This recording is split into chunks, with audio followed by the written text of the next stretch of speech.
They wanted space. So I gave them $187,000 worth of it, and then I watched them try to survive what they'd asked for.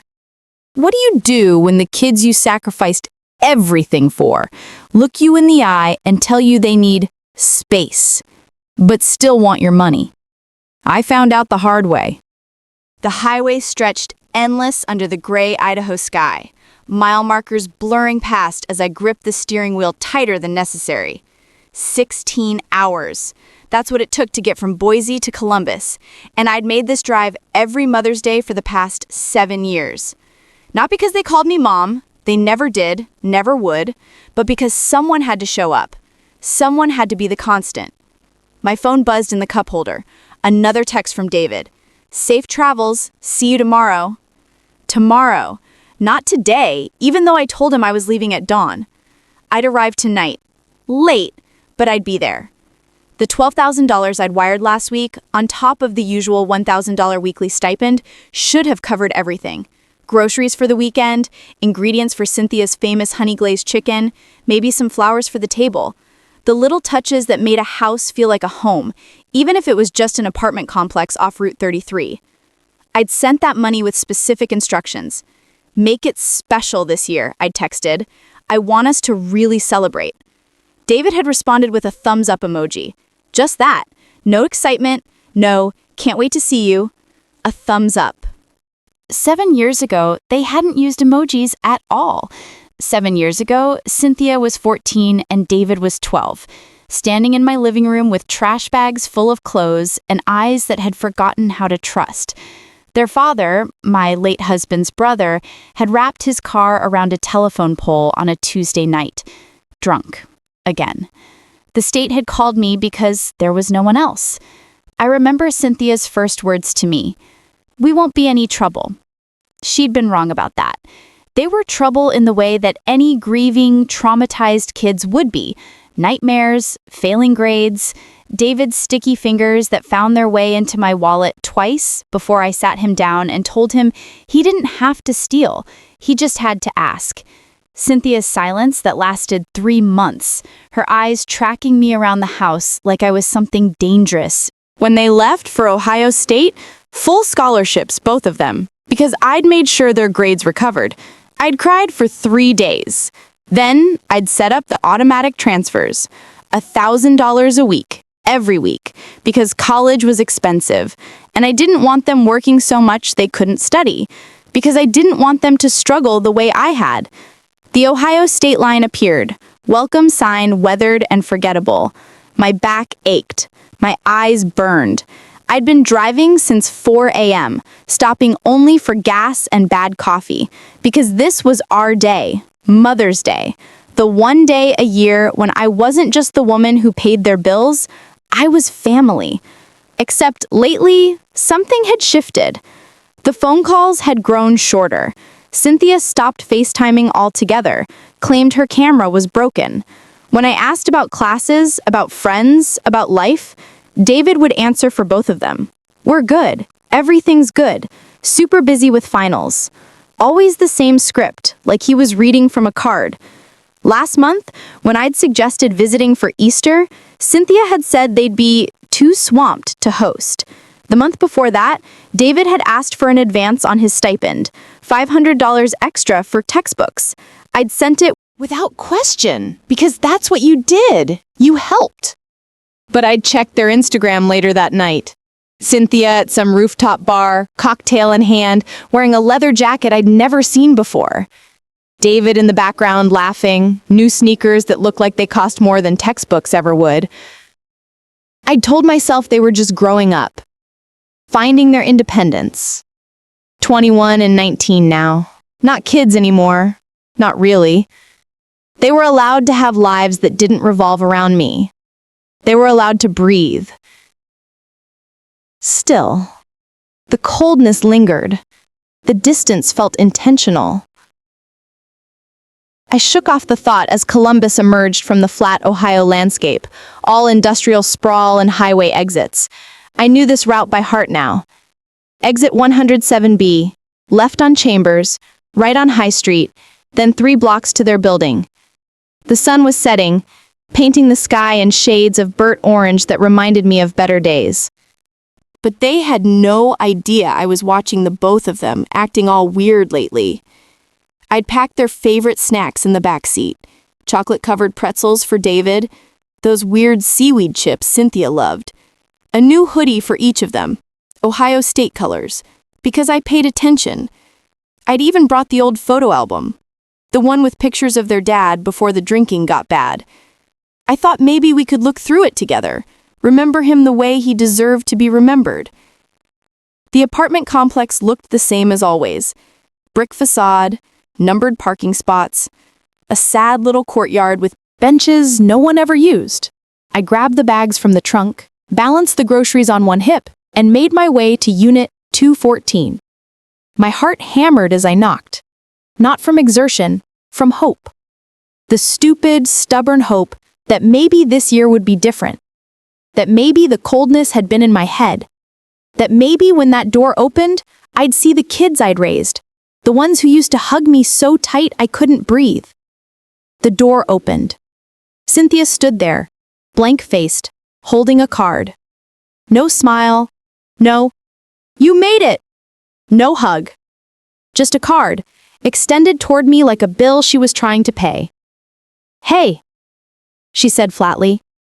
"Come in." Behind her, David sat on the couch, eyes on his phone, not looking up. The apartment smelled wrong. Not like honey-glazed chicken. Not like home.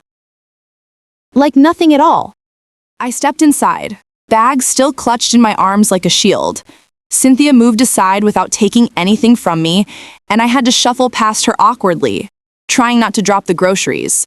The card stayed in her hand, hovering between us. "You can set those on the counter," she said, gesturing vaguely toward the kitchen. Not, "Let me help you." Not, "You must be exhausted." Just directions, like I was a delivery driver. I walked through the living room, my eyes scanning automatically. The space was clean, too clean, sterile.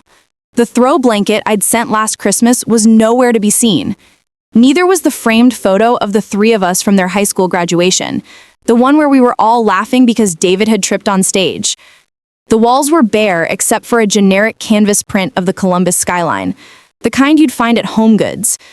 But there was new furniture, a sleek gray sectional that looked like it cost more than my monthly mortgage payment, a glass coffee table with gold legs. Everything matched, everything coordinated, everything expensive. David remained on the couch, thumbs moving across his phone screen. He glanced up for half a second, offered a tight-lipped smile, then returned to whatever was more important than greeting me. "David," I said, trying to keep my voice light. "Long time." "Hey." He didn't look up again. I set the bags down on the kitchen counter, granite, I noticed, not the cheap laminate from my last visit, and turned back to Cynthia. She stood in the same spot by the door, the card still extended like a weapon. "What's this?" I asked, though dread was already pooling in my stomach. "Just open it," she said. "We thought it would be easier this way." Easier? I took the card, noting how stiff it felt, how new. Store-bought, generic florals on the front, the kind you grab when you've forgotten someone's birthday. I opened it. David's handwriting, all caps, like he was shouting through paper. "We need space. We appreciate everything you've done, but we need to live our own lives now. You can still support us financially if you want, but we need boundaries. We thought this was the mature way to handle it." I read it twice, then a third time, because surely I'd missed something. Some warmth, some gratitude, some acknowledgement that I'd just driven 16 hours to be here. Nothing. "Boundaries," I repeated slowly, looking up at Cynthia. She'd crossed her arms, her expression blank, practiced. "What kind of boundaries?" "Space boundaries," she said. Like that explained anything. "We're adults now. We need to figure out our own lives without feeling like you're always hovering." Hovering. The word hit like a slap. What happens when your children both starts making it feels like you are nobody to them, giving you a stranger's treat in their abode? I drove 16 hours, I said, my voice cracking despite my best efforts. I sent you $2,000 last week.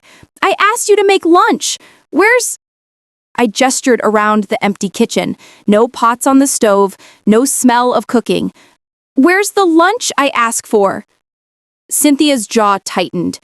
We didn't think it was necessary. This isn't about food. Then what is it about?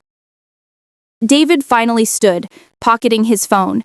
He still wouldn't look at me directly, his gaze landing somewhere over my left shoulder.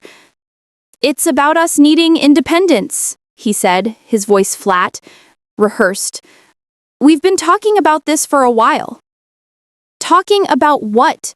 Cutting me out? Not cutting you out, Cynthia interjected. Just creating healthy distance. We're grateful, really, but you can't keep treating us like we're still kids. I looked at her. Really looked at her.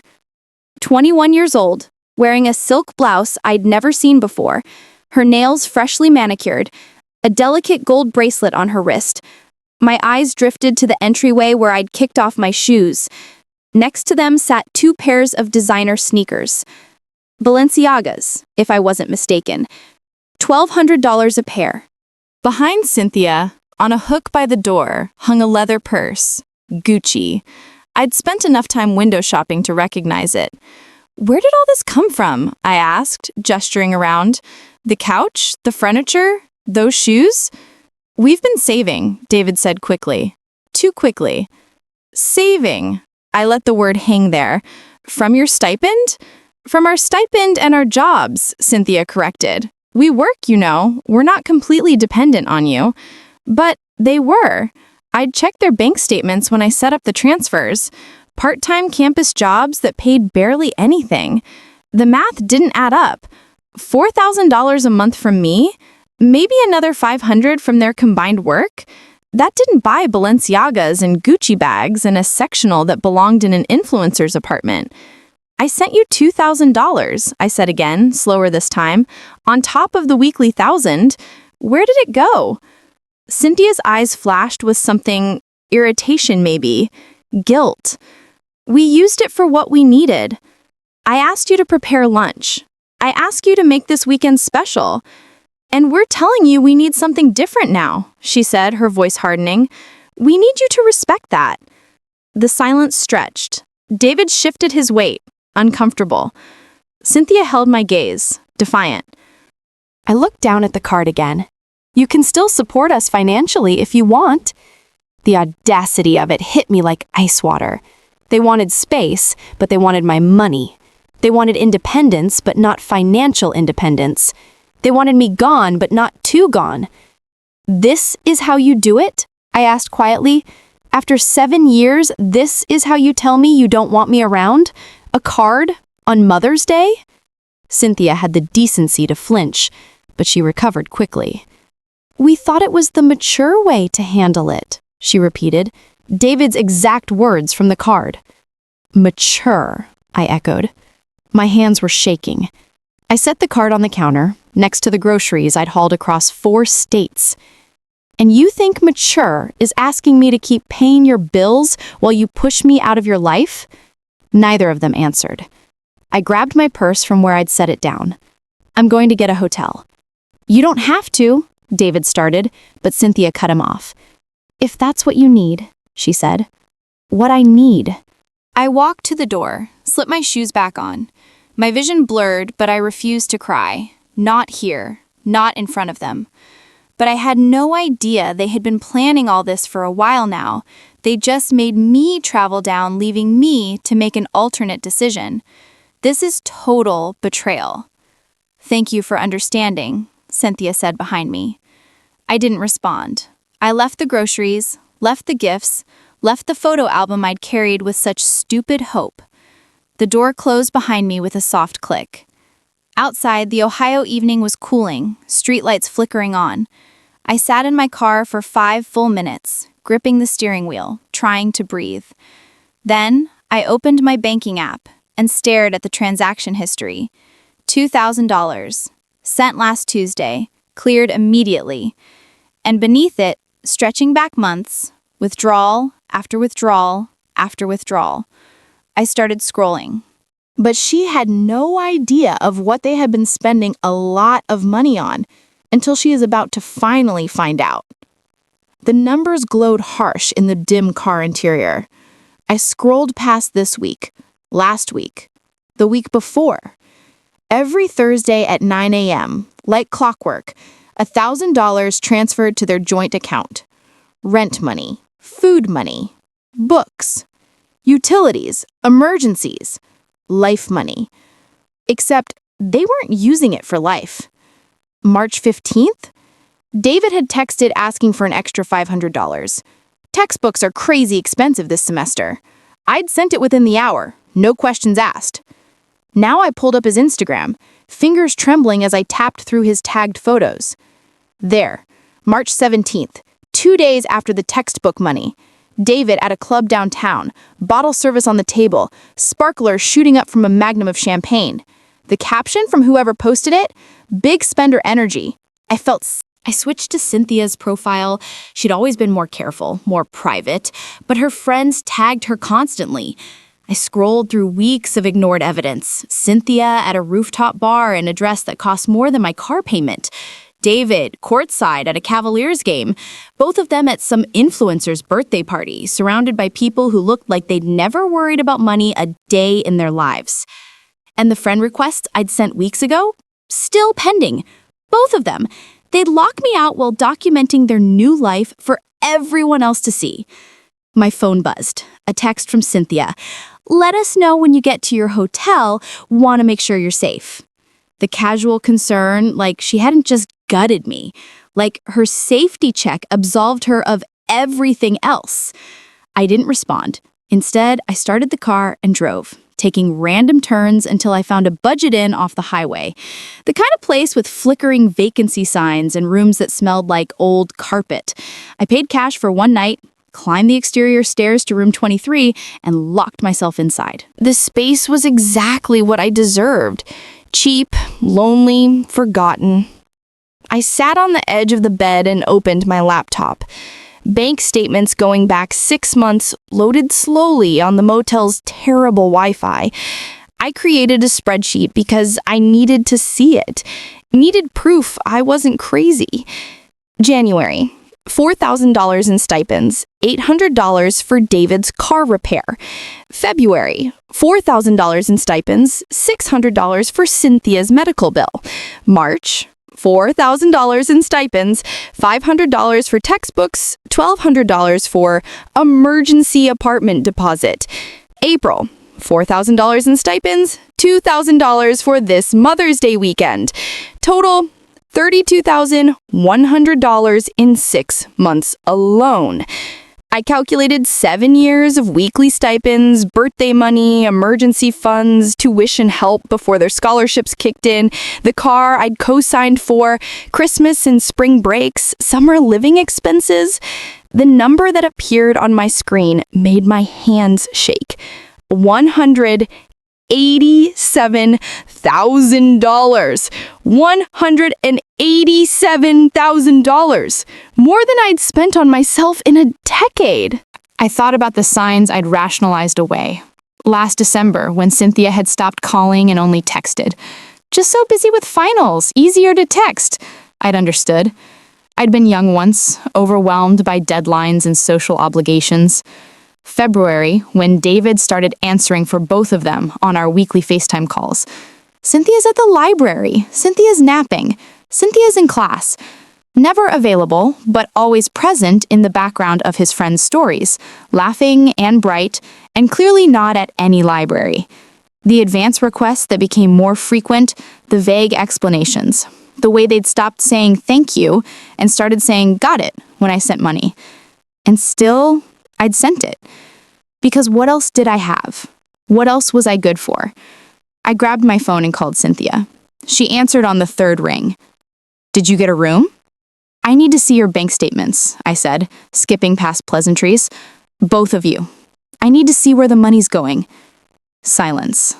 Then, that's invasive. Invasive. I've given you nearly $200,000 over 7 years, Cynthia. I think I've earned the right to know what you're spending it on. You're tracking us now? That's exactly why we need boundaries.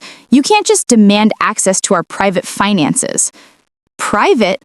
I'm paying for those private finances. I heard muffled voices. She'd covered the phone. David, probably, telling her how to handle this. When she came back, her tone had shifted to something colder, more controlled. If she'd known what was coming that night, she would never have played the boundary games with her mother. This is exactly the problem, she said. You think because you send money, you own us. I don't think I own you. I think I deserve honesty. You deserve? She laughed, bitter and sharp. What about what we deserve? We lost our father. We got dumped on you like charity cases, and yeah, you took care of us, but we never asked for that.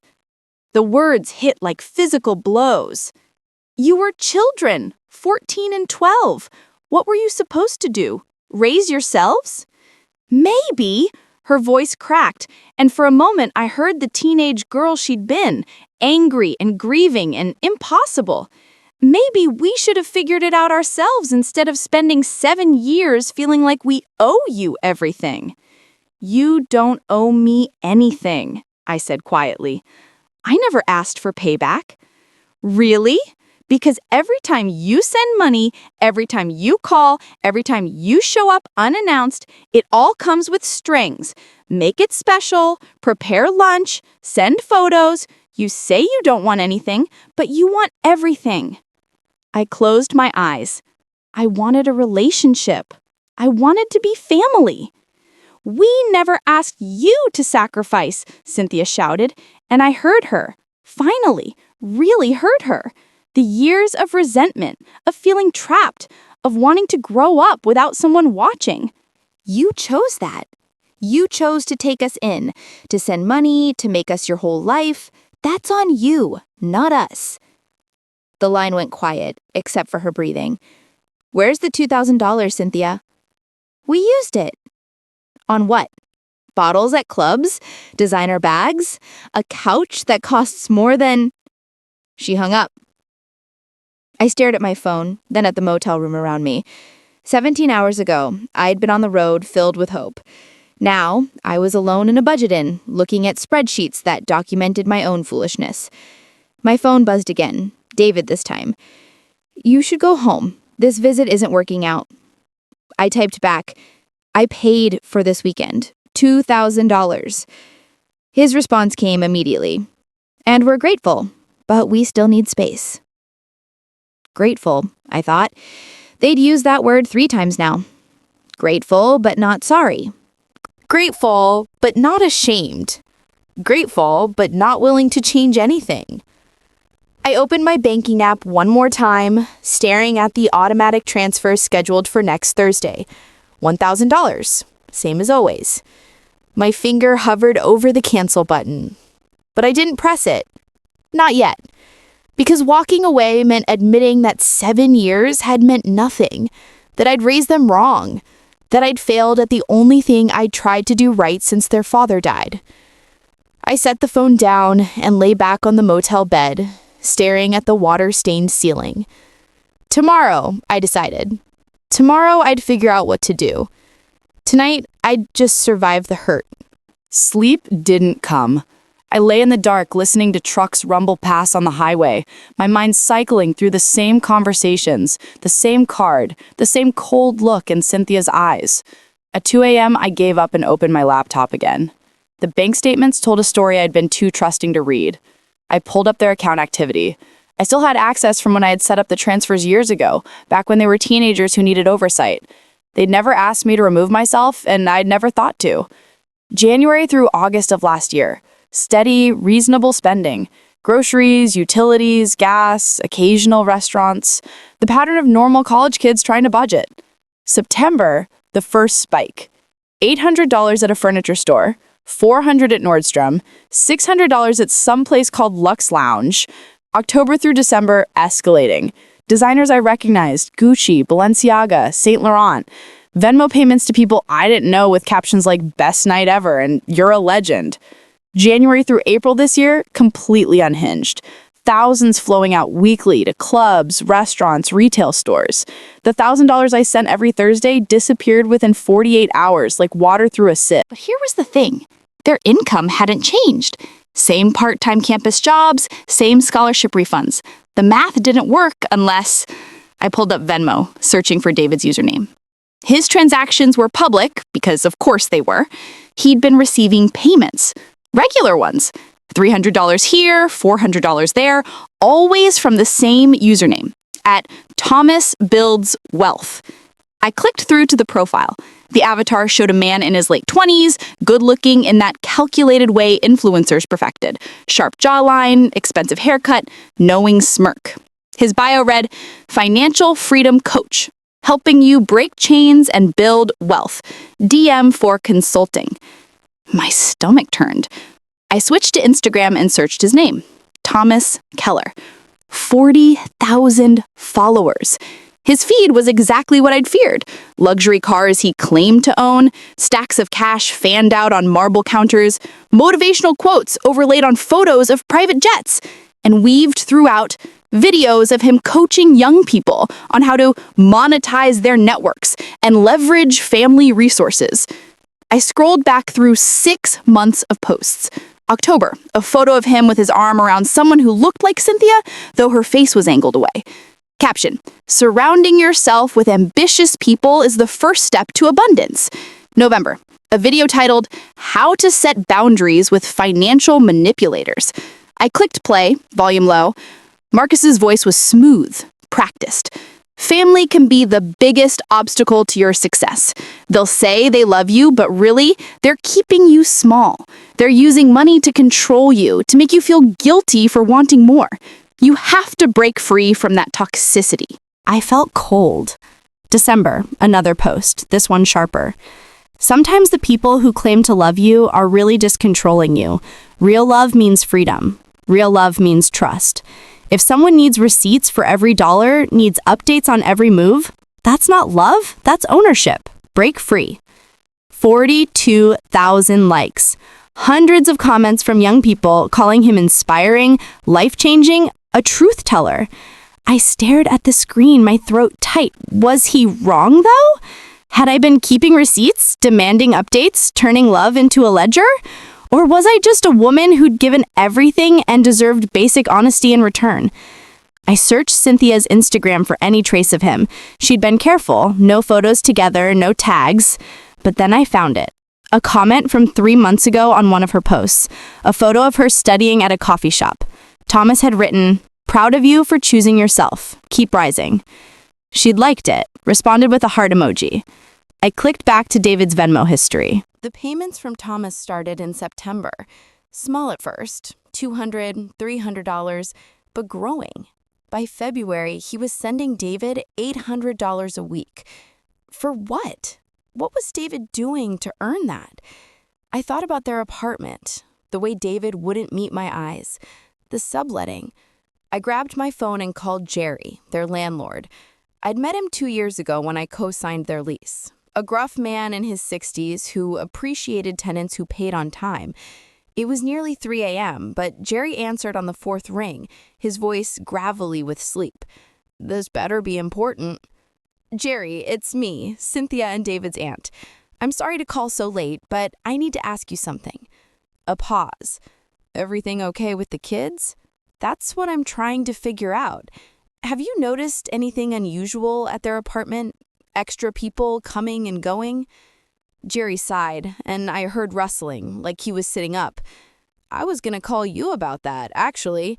Got a complaint from the neighbors last month about noise. When I went to check it out, there were 3 people living there I'd never seen before. David claimed they were cousins visiting, but it's been 6 weeks now."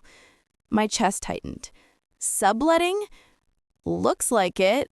They're not supposed to without permission. It's in the lease. I was gonna give them a warning, but honestly, they've always paid rent on time, so I let it slide." "How much do you think they're charging these people? If they're smart, $400, $500 a person. It's a 2-bedroom, but that sectional you saw, it's a pullout. Could sleep 2 more in the living room easy. $1,500 a month. On top of my 1,000 a week, on top of whatever Marcus was paying David. She had a plan. They would never see this coming at all. Guess what happens when a mother finally decides to dish out discipline? Just discipline. Jerry, if I asked you to evict them, can't do that without cause, and technically they haven't violated anything yet. But if you're co-signed on the lease, you could pull your guarantee. That'd force them to find a new co-signer or move out.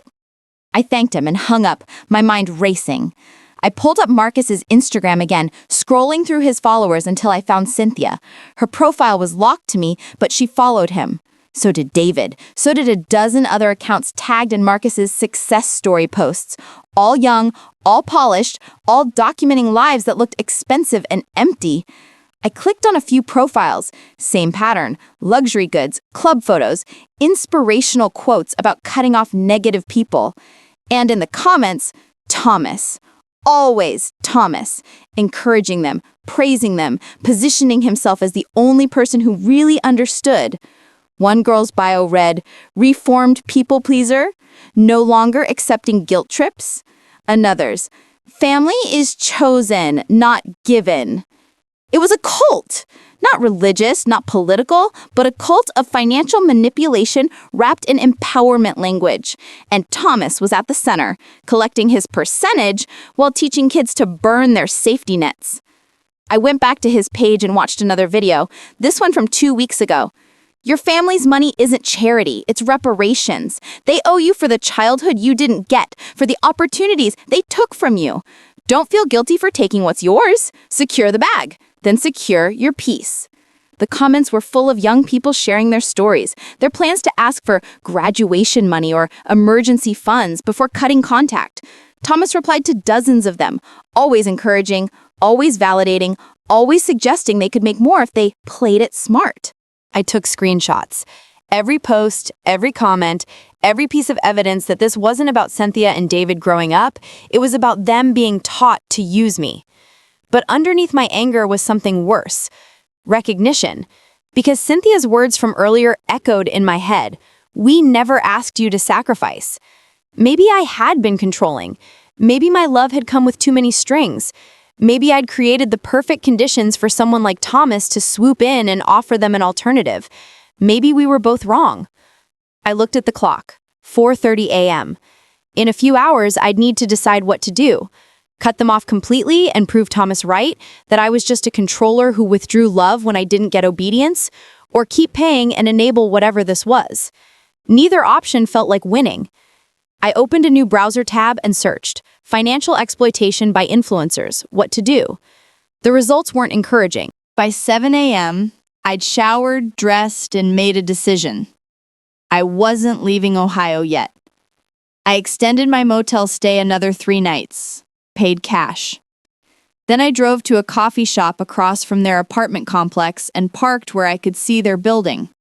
Surveillance felt pathetic, but so did everything else about this situation.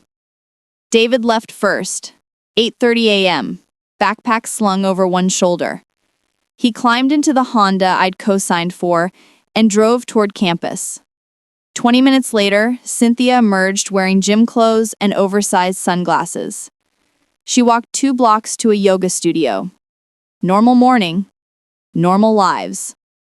Built on my money while they froze me out. I followed Cynthia's route after she went inside, noted the coffee shops nearby, the boutiques she might browse. Then I returned to my car and waited. At noon, a silver Audi pulled into their complex. Thomas Keller stepped out, exactly as polished as his photos. Expensive joggers, designer slides, a hoodie that probably cost more than my weekly grocery bill. He walked straight to Unit 214, like he belonged there. He stayed 40 minutes. When he left, he wasn't alone. Cynthia walked him to his car, laughing at something he said. He touched her lower back. Casual, possessive. She leaned into it. So that's how it was. I took photos, timestamps, license plate. I was building a case, though I wasn't sure yet what court I was taking it to. That evening, I followed them to a club downtown, waited outside, watched groups arrive in clothes too expensive for college students. Through the window, I saw bottle service, sparklers, Cynthia and David in the center of it all. Thomas holding court at a corner table, surrounded by young faces hanging on his words. My $2,000 had funded this. That truth sat like poison in my stomach. I left before they could spot me, drove back to the motel, and called an old friend from my nursing days. Lisa had moved to Cleveland, worked in social services now. If anyone knew how to handle financial exploitation, it would be her. "He's running a scheme," Lisa said after I explained. "Classic pattern. Isolates them from family, makes himself the only support system, takes a cut of everything they bring in. The subletting, the Venmo payments, he's probably getting 30–40%. Can I report him? For what? Being a dirtbag isn't illegal. Unless you can prove fraud or coercion, he's just an influencer with bad advice." My conversation with Lisa that night had opened my eyes to a lot of things, and had also set chances for new discoveries. I should never had tried checking them at the club. "So, I do nothing?" Lisa paused. "You document everything, and you wait for him to slip up. People like Thomas always do." I spent the next day gathering more evidence. Called the credit card company. Found out David had opened 2 new cards in the last 6 months, both maxed out. Checked with Ohio State's financial aid office. Cynthia had taken out an additional $10,000 in student loans this semester, claimed it was for living expenses. More debt, more lies. All while I kept sending money like a fool. On day 3, I sat in a diner 2 blocks from their apartment, eating eggs I couldn't taste, when I overheard 2 young women in the booth behind me. "Did you see Cynthia's post? The one about boundaries? So brave." "I know. Thomas, really helped her see the truth about toxic family." I froze, coffee cup halfway to my lips. "She's glowing lately. Think it's the yoga?" "Maybe. Or maybe it's finally being free." They left before I could turn around and see their faces, but the word stuck. Glowing. That afternoon, I positioned myself outside the yoga studio again, watched Cynthia exit, this time with a friend, a tall girl with box braids, who kept touching Cynthia's arm, whispering excitedly. I followed at a distance, watching them duck into a CVS. They emerged 15 minutes later. The friend held a small bag. Cynthia looked pale. I knew that walk. I'd seen it 1,000 times in the hospital. Women moving carefully, like they were holding something fragile inside themselves. My hands tightened on the steering wheel. That night, I created a fake Instagram account. Generic name, stock photo, followed Thomas and a bunch of his followers. Then I scrolled through every story, every tagged post, looking for confirmation of what my gut already knew. Found it at 11 p.m., a video from someone at the club posted 2 hours ago. Cynthia in the background, hand on her stomach, shaking her head at a drink someone offered. The caption, "When your girl's on a health kick." I switched to Thomas's recent stories, him at a cigar lounge with other men laughing. Caption, "Freedom is having options.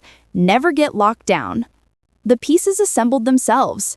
Cynthia was pregnant, Thomas didn't know, and based on his content, he wouldn't want to. I sat in the dark motel room, my investigation spreadsheet glowing on the laptop screen. I'd added a new column, timeline. September, Thomas enters the picture. October, spending escalates.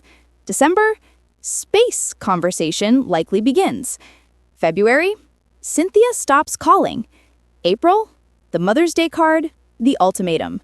Now, pregnant, hiding it, planning something. I pulled up their Venmo history again, searching for clues. Found a payment from Cynthia to someone named @NursingAdmit for $500. Description, application fee. I switched to Thomas's recent stories, him at a cigar lounge with other men laughing. Caption, "Freedom is having options. Never get locked down." The pieces assembled themselves. Cynthia was pregnant, Thomas didn't know, and based on his content, he wouldn't want to. I sat in the dark motel room, my investigation spreadsheet glowing on the laptop screen. I'd added a new column, timeline.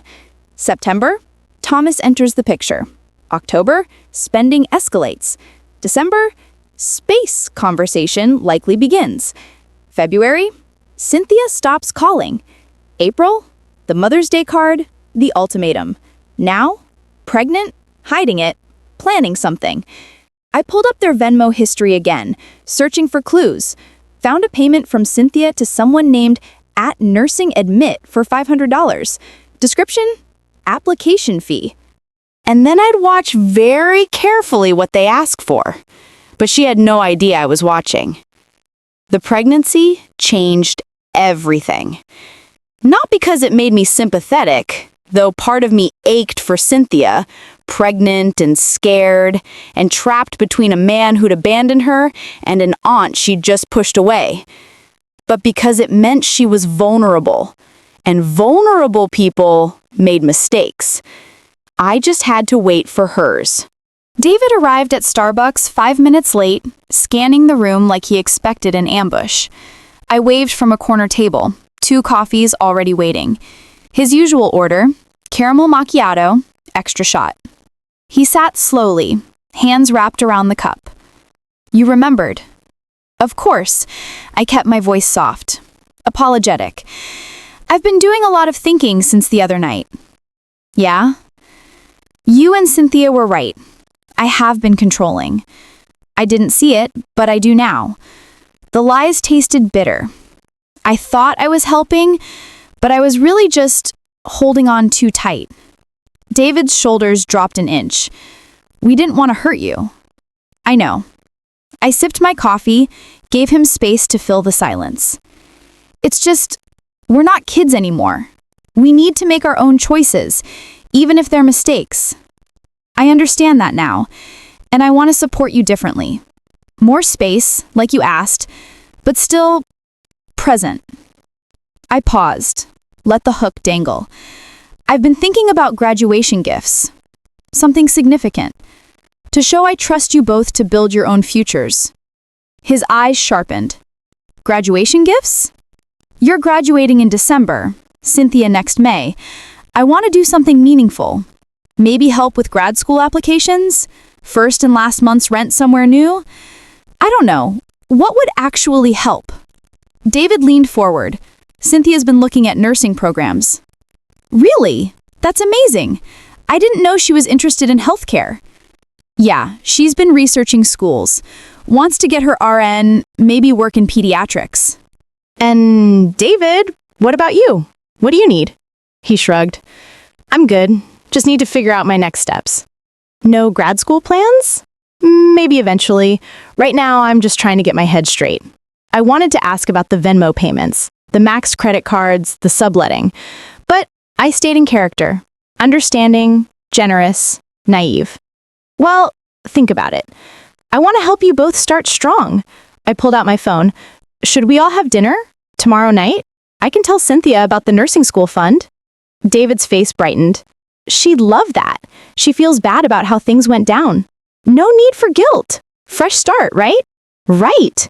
We finished our coffees talking about nothing. His classes, the weather, safe topics that avoided the minefield between us. When we stood to leave, he hugged me. Brief, awkward, but intentional. Thanks for understanding, he said. Of course, honey, family is family. He left first. I waited 10 minutes, then drove to FedEx and overnighted a package to my lawyer in Boise.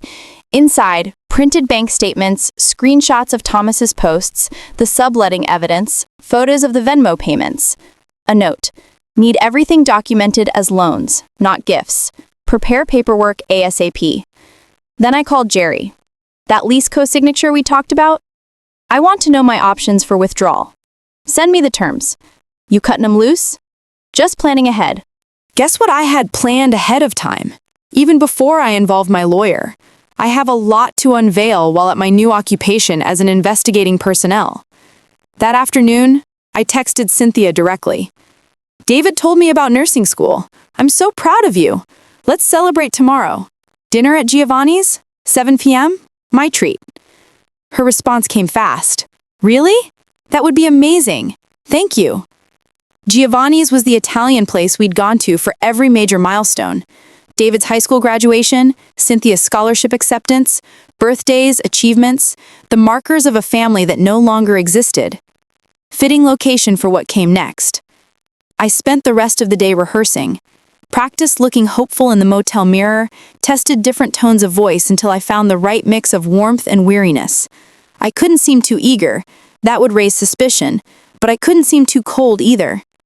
I needed them comfortable, confident, greedy. That evening, I drove past their apartment. Thomas's Audi was parked outside. Through the window, I saw movement. David gesturing, Cynthia on the couch, Thomas pacing. Planning session. Good. Let them plan. At Giovanni's the next night, I arrived early and requested our usual table. Corner booth, good lighting, privacy. I ordered wine for myself, water for the table. Cynthia walked in first, David behind her. She'd dressed up. The silk blouse again, designer jeans, that gold bracelet. Trying to look put together, but I saw the exhaustion under her makeup. The way her hand instinctively went to her stomach before she caught herself. "You look beautiful," I said, standing to hug her. She stiffened, but allowed it. "Thanks for doing this," she said, sliding into the booth. David sat beside her, united front. I was alone across the table, exactly where they wanted me. We ordered, made small talk about the menu, the restaurant, anything but the obvious tension. When the food arrived, I let them eat first, let them relax. Then, "So, David mentioned nursing school. Tell me everything." Cynthia's eyes lit up, genuine excitement mixed with something more calculated. "I've been researching programs for months. There's this accelerated RN program at Cincinnati State that's perfect. 18 months, clinical rotations, great job placement." "Sounds incredible. When do you apply?" "Applications are due next month. I've been saving for fees, but it's expensive. Application, entrance exam, background check, deposits." How much total? She glanced at David, then back to me. "Around 15,000 would cover everything comfortably. Applications, exam prep, first semester costs until financial aid kicks in." The exact number David had quoted, rehearsed. "That's a big investment," I said slowly. "But nursing is a solid career, stable. You'd be able to support yourself." "Exactly." She leaned forward, warming up. "I want to be independent, not just financially. I want to build something that's mine." "I respect that. I really do." I paused, took a sip of wine. "Here's what I'm thinking. 15,000 for your nursing program, but I'll need documentation. Proof of acceptance or enrollment, a detailed budget, receipts as you spend it. I want to make sure the money goes where it's supposed to." Her smile flickered. "You don't trust me?" "It's not about trust. It's about being responsible. If I'm investing in your education, I need to see it's actually going toward education." "That's fair," David interjected. "We can do that." "Great. And there's one more condition." I set my wine glass down carefully. "I need to see your current finances. Bank statements from the last 6 months. I want to understand where you're starting from so I can help appropriately." Cynthia's jaw tightened. "Why?" "Because if you're applying for financial aid, they'll want to see your assets. If you've been managing your money well, it helps your case. If there are issues, we should address them before applications go out." "That feels invasive," she said, echoing our phone call from days ago. "It's practical." I kept my voice reasonable, patient. "You're asking me for $15,000. I'm asking for transparency. That's how adult financial relationships work." David shifted uncomfortably. Cynthia stared at her plate. "What if we don't want to share that?" she asked quietly. "Then I can't give you the money." I said it simply, no anger, no judgment.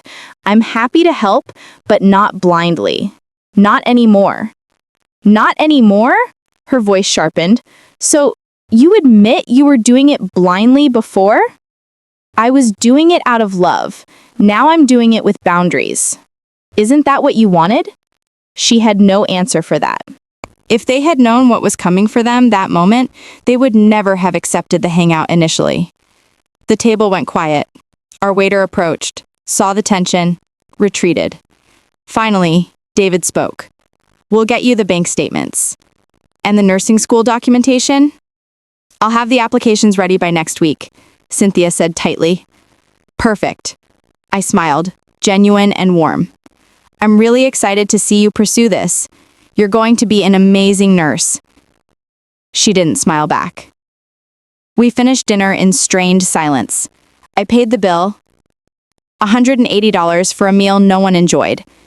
When we left, Cynthia hugged me mechanically. "Thank you," she whispered. "This means everything." I held her a second longer than necessary, felt how thin she'd gotten despite the pregnancy. But yet they still had no idea she was baiting them. "Of course, sweetheart, I just want you to succeed." In my car, I sat in the parking lot and watched them drive away in the Honda I'd co-signed. My phone buzzed. My lawyer. Documents ready. Loan agreements drafted for $187,000 with repayment terms. Also prepared lease co-sign withdrawal notice. Say the word. I typed back, "Not yet," waiting for them to hang themselves. Then I pulled up the fake Instagram account and checked Thomas's latest story. Him at a restaurant, not Giovanni's, somewhere expensive. Caption, "Dinner with real ones, people who choose growth over guilt." I screenshotted it, added it to the folder. Tomorrow, I'd wait for their bank statements, wait for the fake nursing school documents, wait for them to prove exactly who they'd become. The bank statements arrived via email 3 days later. PDF attachments, 6 months worth, sanitized and obvious. I opened the first one. February. Their joint account showed the $4,000 I'd sent that month, plus David's campus job deposits. Expenses looked reasonable. Groceries, utilities, gas. Nothing suspicious.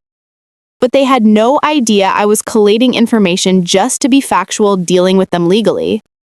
Except I'd already seen their real statements. I knew about the Balenciagas, the club nights, the Venmo payments to Thomas. These were fake. Poorly done. Transaction dates didn't align with weekends. Grocery totals were identical week after week. No ATM withdrawals, despite the cash-heavy lifestyle I'd witnessed. They thought I was stupid enough to fall for this. I forwarded them to my lawyer with one line. Evidence of fraud. Keep everything. Then I texted Cynthia. Got the statements. Thank you for being transparent. How's the nursing school application coming? Her reply. Almost done. Should have everything by Friday. Friday came. She sent a PDF. Cincinnati State College of Nursing Accelerated RN Program application. It looked official. School letterhead, program director's signature, itemized cost totaling $14,800. I reverse image searched the letterhead, found the template on Canva.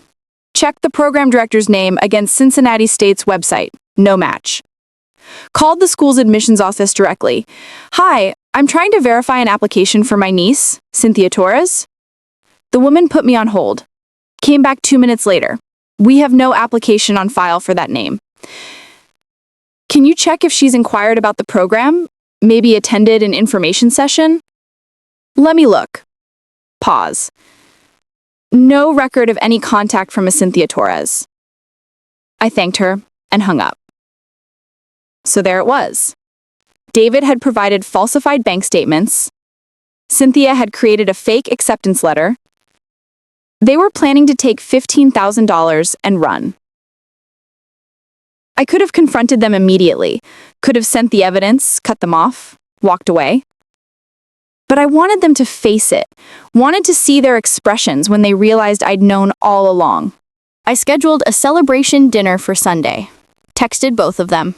"Got your documents, everything looks great. Let's celebrate properly this time. Giovanni's, 6 p.m. I'm writing the check." Cynthia. "Seriously? Thank you so much. This changes everything." David. "You're the best. See you Sunday." Sunday arrived cold and gray, rain threatening. I dressed carefully. Nice, but not fancy.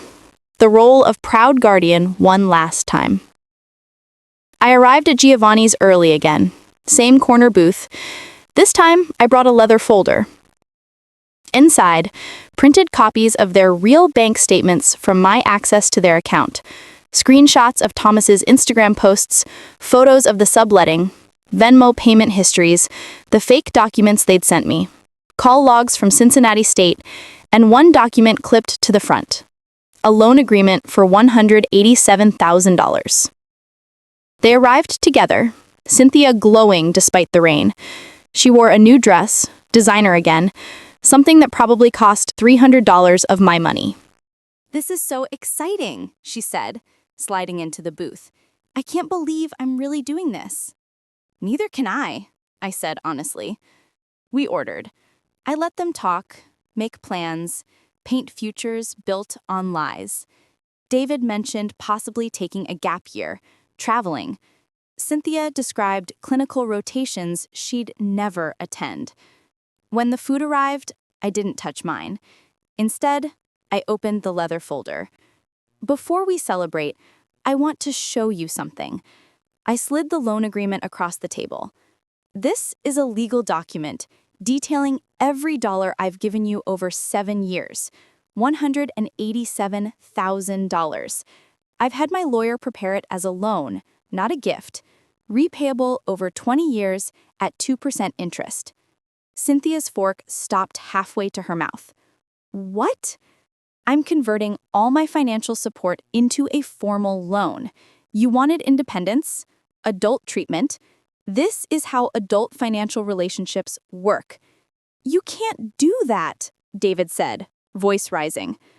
"That was gift money. You gave it freely." "I gave it, assuming honesty, but you've been lying." I pulled out the real bank statements. "These are your actual statements from the joint account I still have access to. I've seen every transaction. The clubs, the designer clothes, the Venmo payments to Thomas Keller." David went pale. Cynthia set her fork down carefully. "And these," I pulled out their falsified statements, "are the fake ones you sent me. Different transactions, sanitized spending, fabricated dates. Did Thomas help you make these?" Silence. "And this," I laid out the nursing school documents, "is a fake acceptance letter. I called Cincinnati State. You never applied. The program director whose name you forged doesn't exist. The letterhead is from Canva." Cynthia's hands were shaking. "I also know about the subletting. 3 people, 500 each, no permission from Jerry. That's breach of lease and illegal income you're not reporting." I pulled out more pages. "Here are the credit cards you maxed out, the student loans you took for living expenses that actually funded bottle service, the Venmo payments David's been receiving from Thomas. What exactly is he paying you for?" David's jaw clenched. He didn't answer. "I'll tell you what I think." I leaned forward. "Thomas is running a scheme. He targets kids with family money, convinces them they're being controlled, teaches them to extract as much as possible before cutting contact. He takes a percentage, probably 30–40%, and you all pretend it's empowerment. You don't know what you're talking about," Cynthia said, but her voice wavered. "Don't I?" I pulled out my phone, opened Thomas's Instagram. "Your family's money isn't charity. It's reparations." That's his post from 2 weeks ago. Is that what he told you? That you deserve to take everything because your dad died? Tears formed in Cynthia's eyes. "Here's what's going to happen," I said, voice steady. "You're going to explain everything. Who Thomas really is, what he's been coaching you to do, why you're subletting, what the $15,000 was actually for." "We don't have to tell you anything," David said. "You're right, you don't." I pulled out another document. "This is my withdrawal as co-signer on your lease. I'm removing my guarantee. You have 30 days to find a new co-signer or you're evicted." His face went white. "And this?" I pulled out the final page. "Is me canceling all automatic transfers. No more weekly stipends, no more emergency funds, nothing." "You can't." "I can. And I'm doing it the second I leave this restaurant." Cynthia started crying. Quiet tears that smeared her makeup. We needed the money. For what? Designer bags? Clubs? For... She stopped, hand moving to her stomach before she could catch herself. What she had known already is about to lit up the restaurant, though they never knew she has been watching them all along. The gesture hung in the air. "You're pregnant," I said quietly. Her eyes went wide. "How?" "I saw you at CVS, saw you refusing drinks at the club, saw the post where someone mentioned you being on a health kick." I softened my voice slightly. "Does Thomas know?" She shook her head, tears falling faster. "He's going to leave when you tell him," I said. It wasn't a question. He wouldn't.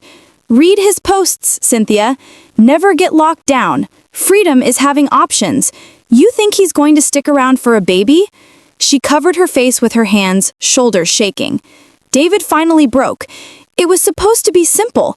Thomas said if we ask for school money, you'd give it, that we could use it to get out from under everything, the debt, the pressure, start fresh somewhere." "Start fresh with stolen money?" "You gave it to us," he shouted. "All these years you just kept giving, and we never asked for it. You made us feel like we owed you our whole lives." "I never asked you to owe me anything. You didn't have to ask. It was always there. Every gift, every check, I'm so proud of you. It was all just suffocating." The restaurant had gone quiet around us, other diners pretending not to listen. "So, you decided to take one last big score and disappear?" I said. David didn't deny it. I looked at both of them, David angry and defensive, Cynthia crying and pregnant and terrified. 7 years of sacrifice sitting across from me in designer clothes, drowning in lies. Here's your choice. Option 1, I report the subletting, the fake documents, everything to the police and the university. You both face expulsion and possible fraud charges. They stared at me. Option 2, you sign the loan agreement. You get real jobs. You pay me back $50 a month for the next 20 years.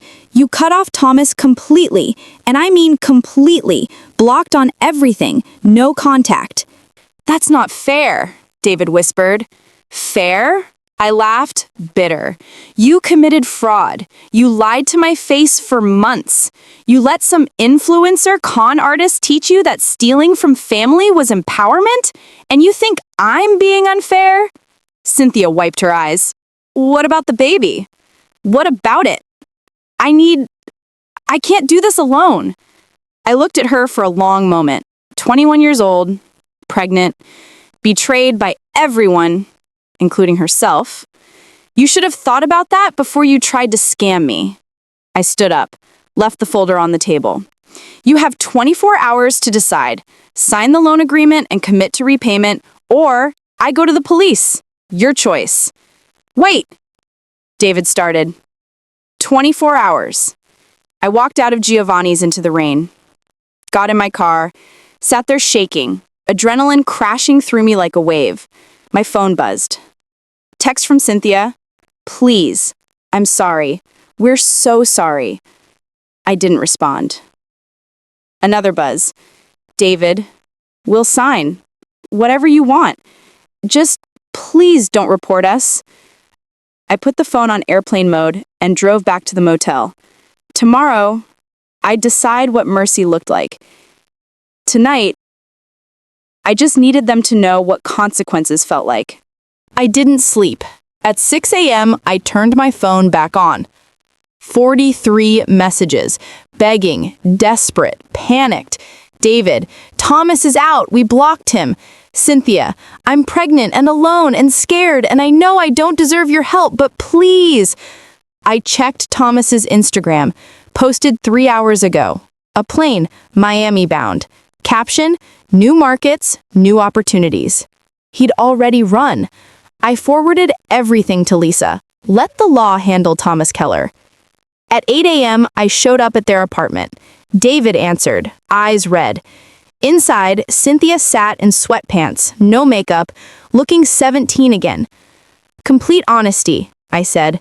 "Everything. Now." They talked. Thomas contacted Cynthia in September, promised financial freedom, convinced them I was controlling.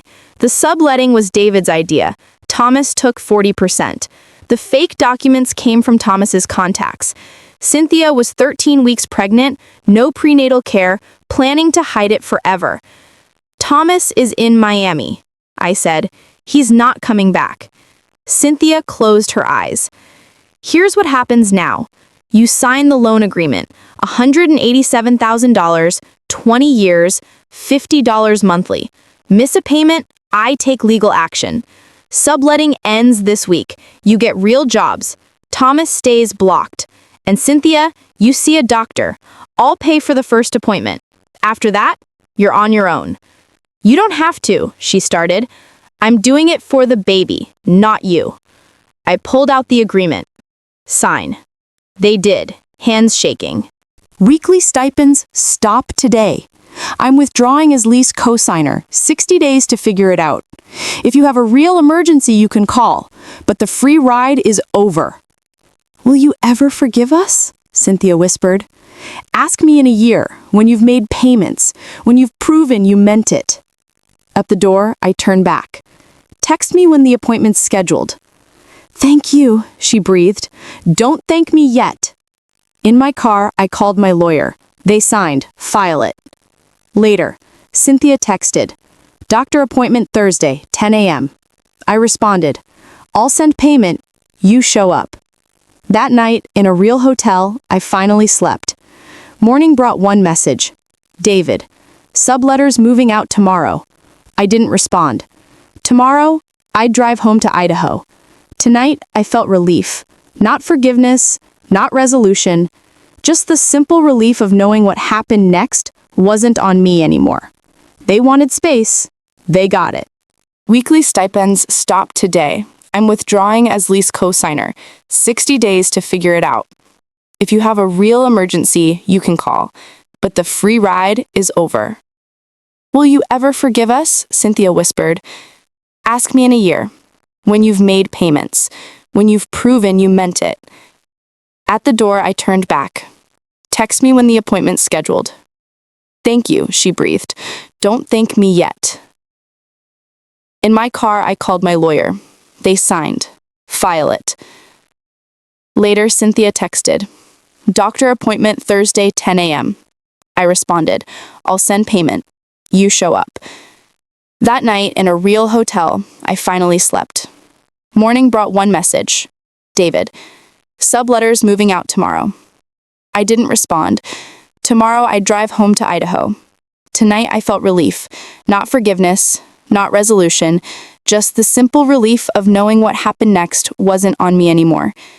They wanted space. They got it. 6 months passed before I heard from them again. Not silence. They sent the monthly payments. $50, like clockwork, every 15th. Venmo transfers with no messages attached. Just proof they remembered the terms. I didn't reach out either. Didn't ask how they were managing, didn't check their social media. I'd blocked Thomas's accounts, deleted the fake Instagram I'd created. Whatever they were doing in Ohio, they were doing it without my surveillance. In October, Cynthia sent a photo. No context, no caption. Just a grainy ultrasound image. 20 weeks, the baby's profile visible in gray and white. I stared at it for 10 minutes before responding. Looks healthy, good. Her reply came an hour later. It's a girl. I didn't know what to say to that, so I said nothing. November brought a different message. David, formal and careful. Got a job at UPS. Full-time, benefits. Starting December 1st. Thought you should know. Good, I wrote back. Then, because I couldn't help myself, Cynthia working? Restaurant hostess. 4 nights a week. She's saving. Saving. The word felt foreign coming from them.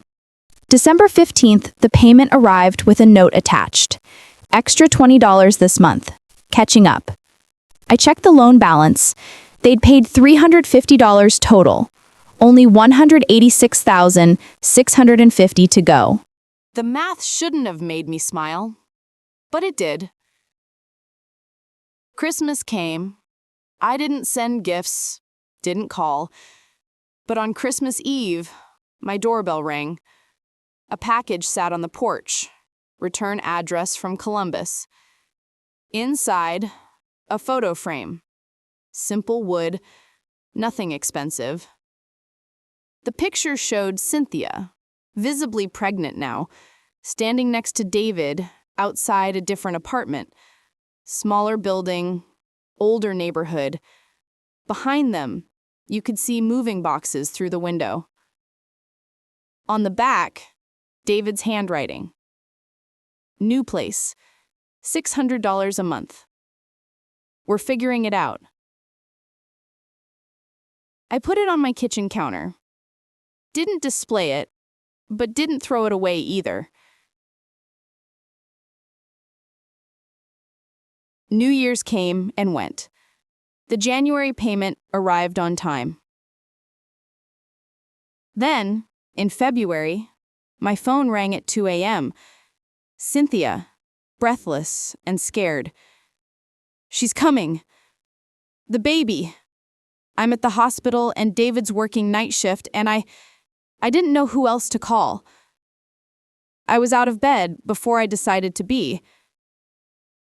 Which hospital? Ohio State Medical Center, labor and delivery. I'm sorry, I know I shouldn't. I'll be there in 12 hours. Don't apologize. Just breathe. I hung up, threw clothes in a bag, and drove through the night. Arrived at 2 p.m. Found Cynthia in a recovery room, exhausted, holding a tiny girl with a shock of dark hair. No one else there. Just her, alone, like she'd feared. David's on his way, she said quietly. His supervisor let him leave early. I stood in the doorway, unsure if I was welcome closer. You can hold her, Cynthia said. If you want. I crossed the room, took the baby carefully, this small, perfect thing born from so much mess. She was warm and light and completely unaware of everything that came before her. What's her name? I asked. Hope. Cynthia's eyes filled with tears. I know it's corny, but it's not corny. I looked down at the baby, at Hope, at this impossible second chance. It's exactly right.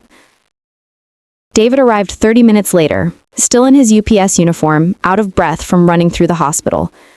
He stopped when he saw me holding his niece. You came. He said, "She called." He nodded, something passing between us that didn't need words. Then he crossed to Cynthia, kissed her forehead, took the baby from my arms. I stayed 2 hours, watched them figure out diaper changes and swaddling, brought coffee from the cafeteria, kept my distance, but stayed close enough to help when asked. Before I left, Cynthia caught my hand. "Thank you for coming, for everything." "The February payment," I said. "Don't worry about it. Focus on her." "We'll still pay, we promised." "I know, but she comes first now. Remember that."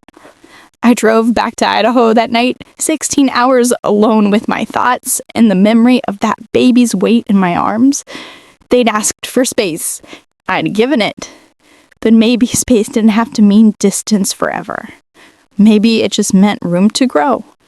3 months after Hope was born, the payments stopped. March, April, May, nothing. My bank account showed the same balance. No $50 deposits on the 15th. I waited 2 weeks before texting David. Payments stopped. Everything okay? No response. I called. Straight to voicemail. Tried Cynthia. Same thing. The old panic resurfaced. They'd run again, taken the baby, and disappeared. Proved me right for never trusting them.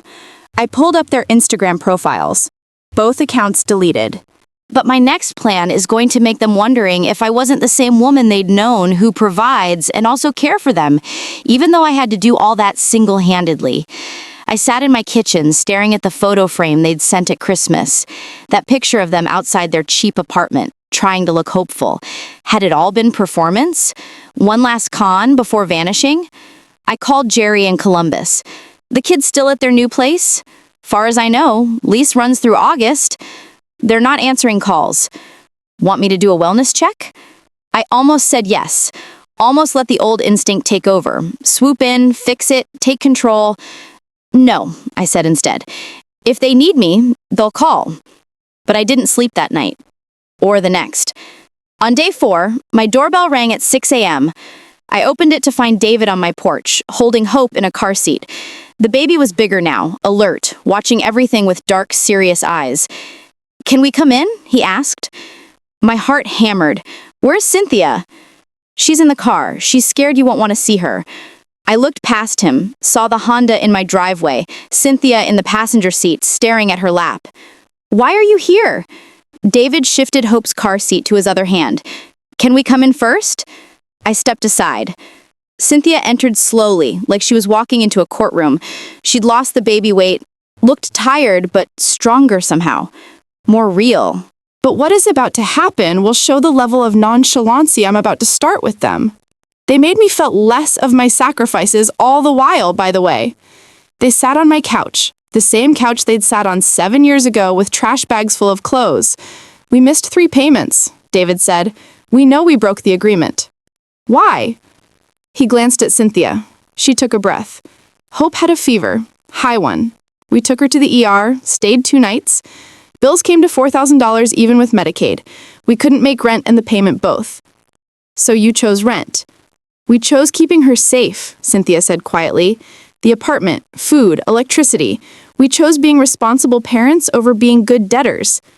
I looked at Hope, sleeping now in her car seat between them. "Why didn't you call me?" "Because we needed to handle it ourselves," David said. "We couldn't come running every time something went wrong. That's the whole point, isn't it? Learning to stand on our own." "Standing on your own doesn't mean struggling alone." "But it did," Cynthia said. "For a while. We needed to know we could survive something hard without your money fixing it." "And did you?" "We picked up extra shifts, sold the few nice things we had left, my laptop, David's gaming system, ate ramen for 6 weeks. She smiled tired. "It was horrible, but we did it. We kept Hope fed and safe, and we didn't give up." David pulled out an envelope. "We can't pay the back payments yet, but we're here to explain, face to face, and to promise we'll catch up, even if it takes longer than 20 years. I took the envelope. Inside, a handwritten payment schedule. Detailed. Realistic, showing them catching up by adding $20 monthly starting in June. "We drove 14 hours, Cynthia added. "Left at midnight, because we owed you the truth in person, not through a text." I stared at the schedule, at the careful calculations in David's handwriting. They'd driven through the night with a 3-month-old baby just to explain why they'd failed. That meant something. The agreement said if you missed a payment, I could take legal action. They both tensed. But it also said you could call for emergencies. A baby in the ER is an emergency. We didn't want to. I know. You wanted to prove something to yourselves. I set the envelope down. And you did. You survived something terrible without my help. You made hard choices and kept your daughter safe. That's not failure. That's parenting. Cynthia's eyes filled. "So you're not going to..." "I'm not doing anything except accepting the new payment schedule. And maybe," I paused, looked at Hope, "maybe I could visit sometimes. Not to check up, just to know her."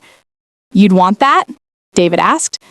"She's my family too, whether you're paying me back or not." Cynthia stood, crossed to me, and hugged me hard. Not the stiff, obligatory hugs from before. Real. "I'm sorry," she whispered, "for all of it. For Thomas, the lies, the card, everything." "I know. Do you forgive us?" I pulled back, looked at both of them. They weren't the kids who'd handed me that cold card on Mother's Day. They were parents now, exhausted and broke and trying. "I'm working on it," I said. "Keep showing me who you're becoming." David stood too. "We will. I promise." Hope woke up then, fussing. Cynthia lifted her out, and the baby looked around my living room with wide, curious eyes. "Want to hold her?" Cynthia asked. I took Hope, felt her warm weight, her little hand gripping my finger. "Hi, sweetheart. I'm your aunt." Sort of. It's complicated. David laughed, the first genuine laugh I'd heard from him in over a year. "Everything about this family is complicated." "Yeah," I agreed, "but we're still family." They stayed for breakfast. I made pancakes while David fed Hope a bottle. Cynthia helped, moving around my kitchen like she remembered where everything was. We didn't talk about the past, talked about hope instead. Her sleep schedule, her first smile, the way she hated baths, normal things, family things. When they left, I walked them to the car. Drive safe. Text me when you get home. We will, Cynthia promised. I watched them pull away, the Honda disappearing down my street. Back inside, I sat at my kitchen table and opened the envelope again. Studied their payment schedule, their careful math, their commitment to making things right. Then, I pulled out my phone and transferred $500 to their account. Note: for Hope's medical bills. Not a loan, a gift. From her aunt. Within minutes, Cynthia called. You didn't have to. I know, I wanted to. There's a difference. She was crying. Thank you. Take care of her. That's all I need. After we hung up, I sat in the quiet of my house and felt something I hadn't since this all began. Peace. Not because everything was fixed. It wasn't. Not because I'd been right. I hadn't been. Not entirely. But because we'd all learned the same hard lesson. Love without boundaries destroys. Boundaries without love abandon. Somehow we'd found the space in between. They'd wanted independence. I'd wanted family. Turned out we could have both. It just looked different than any of us had imagined. What would she do now, knowing the villain was her own children? Tomorrow's episode, she later discovered more mysteries that she never would have thought of. If you want to hear what happens next, subscribe and turn on notifications.